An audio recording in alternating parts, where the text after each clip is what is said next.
So hand to big toe posture can sound a little bit inaccessible, maybe a little bit frightening, but it's a really great balance to try to play with. We can do it against the wall, we can have a chair. There's loads of ways to just make it a little bit more accessible to all of us. Some people might find really easy to be super balanced, take the hands around the foot, perfect. But a lot of us, particularly if we've got a lot on our mind, we just maybe find balance a little bit more taxing. So we're going to take it nice and slow. We're going to start with using a belt. So if you don't have a belt at home, you can use a standard belt, or dressing gown belt also works really nicely because it's just that little bit softer. And we're going to take the belt around the bottom of the foot. Take the belt in one of our hands. Nice tall body position, spread the feet. Then we're going to push into the standing leg and bring the belted leg up. We can walk the hands down the belt.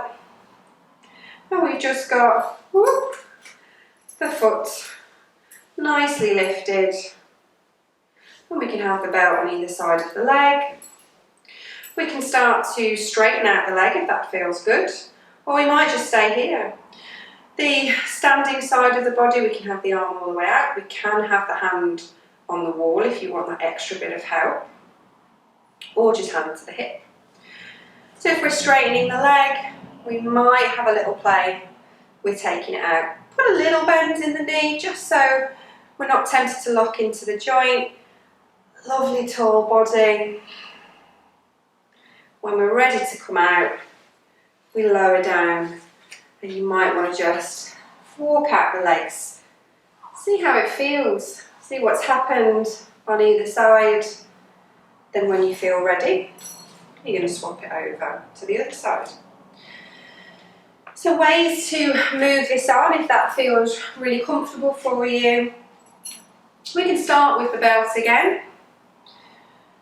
And we might then slide the hand down the belt until we can take the hand to the toes. So a couple of options. Sometimes it's not comfortable to put the fingers around the toes.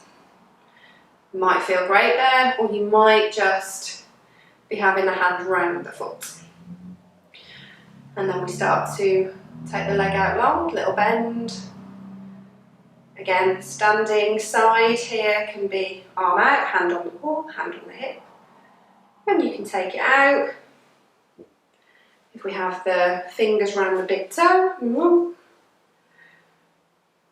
we're just being mindful that the chest is lifted, tummy is active, and we're going to breathe. So we're very tempting to hold on for dear life and not breathe. Have the breath nice and steady.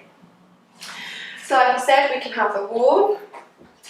We can have a chair next to us. So particularly if we're trying out the hand to the foot, might be just nice to have that extra bit of safety here. And we can still do it with the belt as well. We can have a play with this actually on the chair. So coming down to the chair, we can use the belt as well. So just as we do in the standing version, we're hooking the belt around the foot.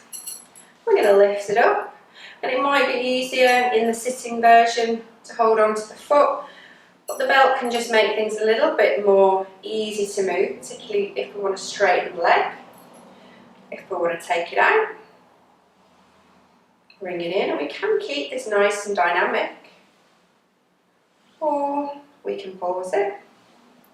If you are thinking you want to try a hand to the foot, again, rooting down as we do with the standing leg, and then lifting the heart, lifting the chest, being active in the belly, releasing it down, doing the same on the other leg, and again, find a version that works for you.